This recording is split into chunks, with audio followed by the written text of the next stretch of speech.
आज सनातन धर्म को यदि मजबूत करना है, यदि सनातन धर्म को हमें एकजुट करना है, सनातन धर्म को यदि हमें मजबूती करना है, तो वो उसमें शिव पुराण बहुत मूल है।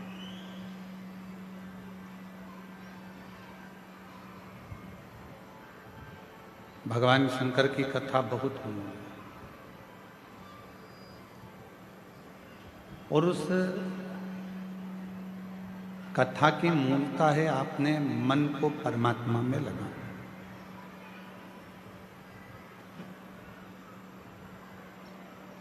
इस हृदय को, अपनी अविरल भक्ति को शिव तत्व तक लेकर जाए। क्यों? क्योंकि मानव का देह तो मिल सकता है, मनुष्य का शरीर प्राप्त हो सकता है, पर उस मानव देह को प्राप्त करने के बाद भगवान की अविरल भक्ति धारण करना, भगवान का भजन करना, कथा सुनना, शिव मंदिर तक जाना, शिवालय तक जाना, ये कठिन है। जैसे कोई शरीर में विशेष रोग हो जाता है,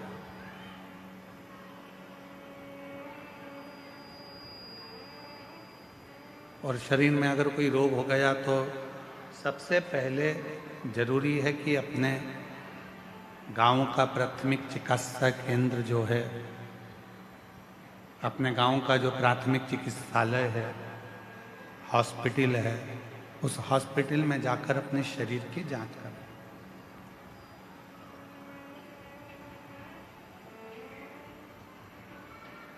अब हम क्या करते हैं कि पहले प्रयास करते हैं कि शरीर में रोग आ गया तो ऐसा लगता है कि किसी ने हम पर कुछ कर दिया।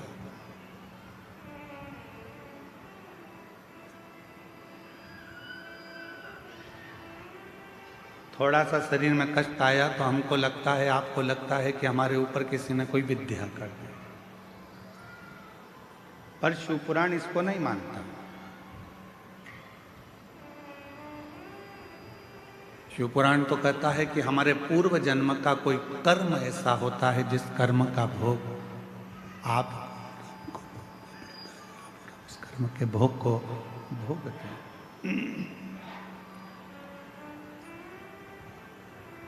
उस कर्म के भोग को आप और हम भोगते हैं। रोग आने पर, कष्ट आने पर, शरीर में कोई बीमारी आने पर सबसे पहले अपने गांव में, अपने नगर में, अपने क्षेत्र में, अपने शहर में जो भी चिकित्सालय है, हॉस्पिटल है, डॉक्टर हैं, उनसे जांच जरूर करो।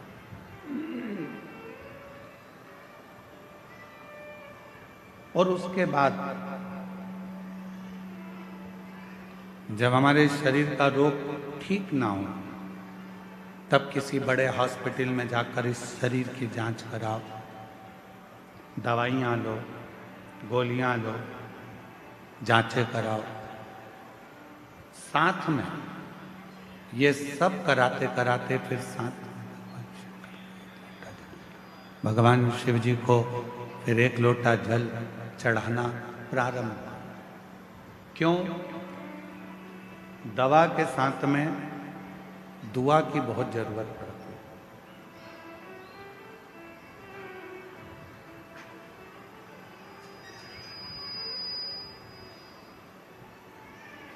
हम कोई कार्य कर रहे हैं और उस कार्य में अगर अड़चन आती है तो उसमें भगवान की दुआ हो, बुजुर्गों की, घर के बड़ों की, माता पिता की दुआ हमारे साथ लगे तो समझो कि हम उसमें सफल हो सकते हैं, हम उसमें सफलता धारण कर सकते हैं। दुआ चाहे वो माता पिता की हो, घर के बुजुर्गों की हो, घर के बड़ों की हो, या फिर हमारे कोई परिचित की क्यों ना हो, वो दुआ हमारे जीवन में हमें सफलता जरूर देती है, हमें सुख जरूर देती है। शिव महापुराण की कथा कहती है, भगवान शंकर का पवित्र चरित्र कहता है। शिव महापुराण की कथा वर्णन करती है, जब घर से निकलो दो काम जरूर कर कर निकलो। पहला, घर में जो भगवान का मंदिर है, घर में जो भगवान का देव स्थान है, देवालय है, शिवालय है, उसको नमन करो, प्रणाम करो, विनय करो।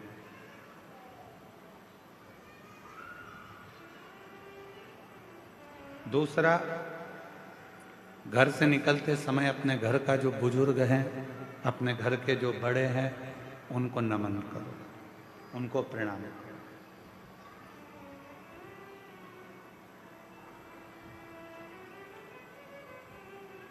एक परमात्मा का साथ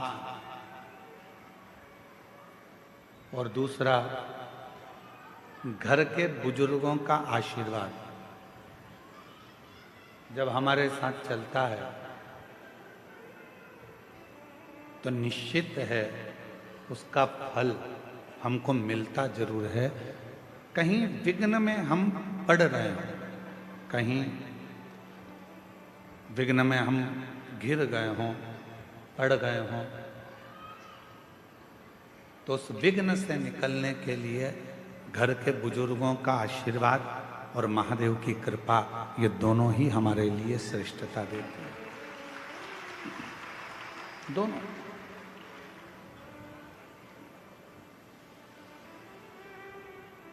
एक होता है तराशना और दूसरा होता है तलाशना।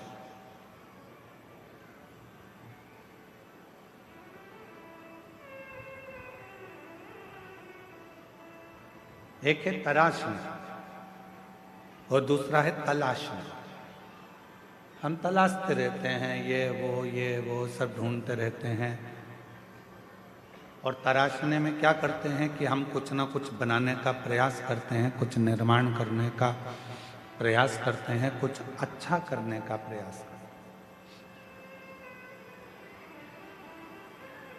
शिव कथा कहती है, भगवान शंकर का चरित्र कथा है, शिव महापुराण की कथा कहती है, तलाशना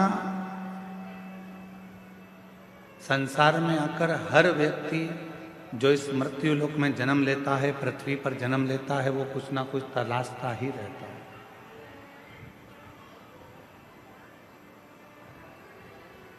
और वो तलाशने के चक्कर में फिर वो कहीं ना कहीं व्यक्ति में भी खोट ढूंढने लगता है।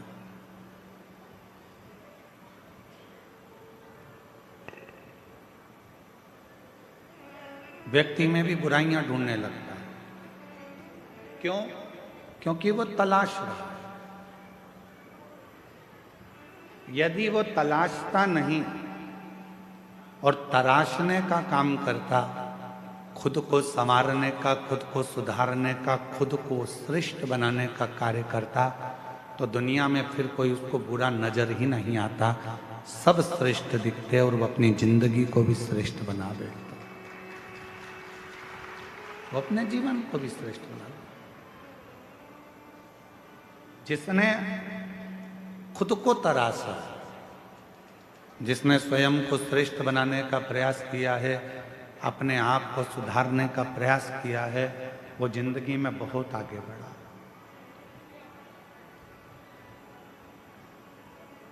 वो जीवन में बहुत तरक्की कर।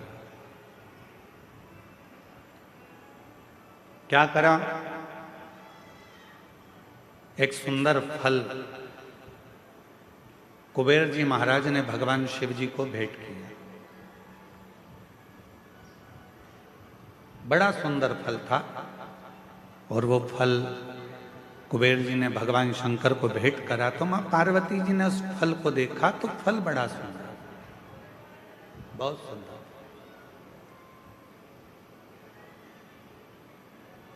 इतने में थोड़ी देर बाद जब मां जगतजननी अम्बा पार्वती जी के हाथ में वो फल आ गया, बड़ा सुंदर फल था जो कुबेर जी ने भगवान शिव जी को दिया था। और शिव जी के हाथ का फल मां जगतजननी जगदम्बा मां पार्वती के हाथ में आ गया। अब कुछ देर बाद भगवान श्री गणेश जी आ गए, कार्तिकेय आ गए और उन्होंने उस फल को देखा।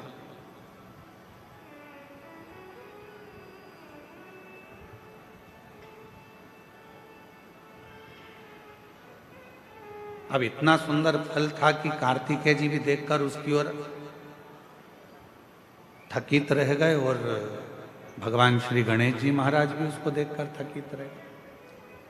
फल अच्छा है, कुबेर जी ने दिया है, वो फल भगवान देवाधिदेव महादेव के पास आ गया। भगवान शंकर जी ने वो फल पार्वती जी को दे दिया। पार्वती जी के हाथ में वो फल जो दिखा, उस फल को लेने की कामना श्री गणेश जी के मन में भी आ गई और षडानंद कार्तिकेय जी के मन में भी। दोनों के मन में ये भाव है कि ये फल हमें मिल जाए, ये फल हमें प्राप्त हो जाए।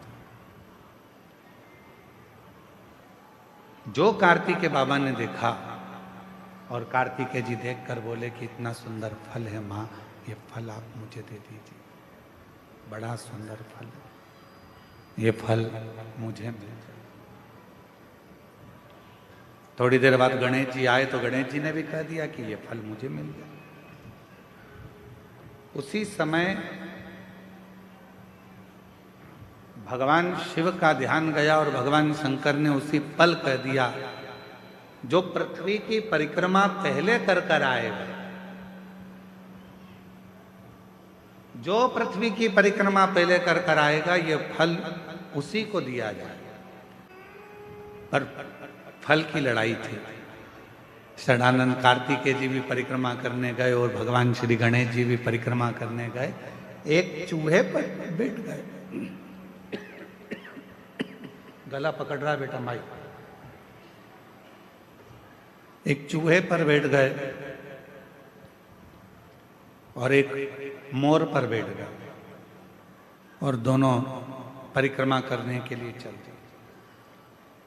गणेश जी महाराज ने विचार करा कि ये परिक्रमा मैं कर कर आऊंगा, तब तक तो बहुत समय हो जाएगा और ये फल मेरे भाई को प्राप्त हो जाएगा।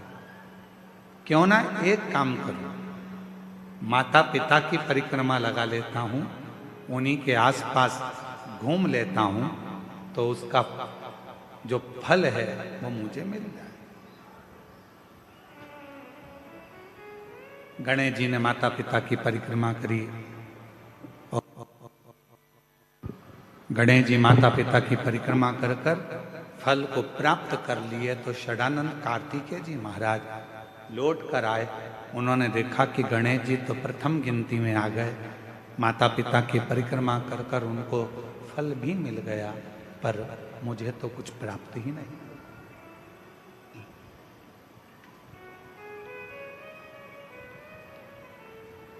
बात फल की नहीं है, बात है बुद्धि की, विद्वत्ता की, समझदारी।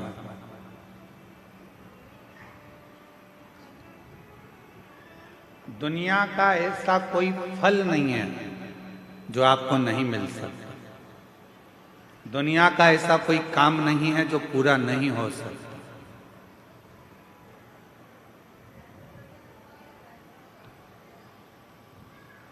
किसी प्रश्न को अगर लिखा जाता है तो उसका उत्तर जरूर होता है। कितने भी बड़े ताले लग जाएं, कितनी बड़ी भी तिजोरी बन जाए, उसकी चाबी जरूर होती है। उसी तरह दुनिया में अगर कोई रोग है, कोई बीमारी है, कोई तकलीफ है, कोई कष्ट है, कोई बहुत विघ्न है, तो शिव महापुराण एक ऐसी चाबी है जिसमें उस पूरे विघ्न का, उस पूरी तकलीफ का, उस बीमारी का हल शंकर की पूजन से, शिव की आराधना से प्राप्त हो सकता, शिव से प्राप्त हो सकता, भगवान शंकर की आराधना से प्राप्त हो सकता। क्या नहीं है? हम सबको कहते हैं कि अगर दुनिया में अगर आपका कोई नहीं है, यदि आपको लगता है कि मैं तकलीफ में हूँ, मैं कष्ट में हूँ, मैं परेशानी में हूँ, मैं बहुत विघ्नों में पड़ा हुआ हूँ, मैं बहुत तकलीफ़ों में घिरा हुआ हूँ, बहुत परेशानी में घिरा हुआ हूँ। तो हम उनसे भी कहते हैं सारी समस्या का हल एक लोटा चाय। आप भगवान शंकर के मंदिर जाइए, देवालय जाइए, शिवालय जाइए, शंकर की आराधना करने जाइए, शिव की स्तुति करने जाइए, भगवान शंकर के मंदिर में एक लोटा जल चढ़ाने जाइए। आपकी जिंदगी के जितने दुख होंगे, जितनी तकलीफें होंगी, जितने कष्ट होंगे, वो मिटेंगे। एक ऑपरेशन करने के लिए अभी अगर डॉक्टर हॉस्पिटल में ऑपरेशन रूम में जाता है तो पहले वो भी अपने ईश्वर को याद करता है कि परमात्मा कृपा करना, ये मरीज को मैं अंदर लेकर जा रहा हूं, ये हाथ भले मेरे होंगे, मैं भले कितना भी साइंस पढ़ा हूं, चाहे मैंने कितना भी विज्ञान पढ़ा हो, पर आखिरी में श्वासें देना तेरा काम है, इसकी श्वास चलती रखना, इतनी कृपा जरूर कर देना, इसको ठीक कर देना। शिव पुराण कहती है कुछ भी मेरा नहीं है, तुम्हारा क्या है। शिव महापुराण में भगवान ने पूछा कि तुम्हारा क्या है, तो भगवान देवादिदेव महादेव के सम्मुख में भगवान विष्णु से जब ब्रह्मा जी ने कहा आप कहते हो कुछ भी मेरा नहीं है, सब करने वाला देवादिदेव महादेव है, तो मेरा क्या है। तब भगवान विष्णु ने कहा संसार का मनुष्य हो, चाहे देवता हो, गंधर्व हो, अप्सरा हो, चाहे पशु हो, पक्षी हो, चाहे किन्नर हो, चाहे मनुष्य हो, उसका जो समय चल रहा है, जिस समय पर आप जो कार्य कर रहे हैं वो समय तुम्हारा है, उस समय में कुछ अच्छा करने का प्रयास कर लो, फिर जिंदगी श्रेष्ठ बनना प्रारंभ हो जाए। वो समय तुम्हारा।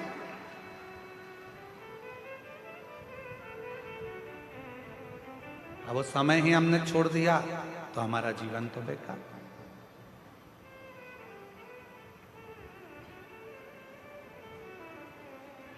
अपने समय को पकड़ो, वो समय छोड़ना नहीं।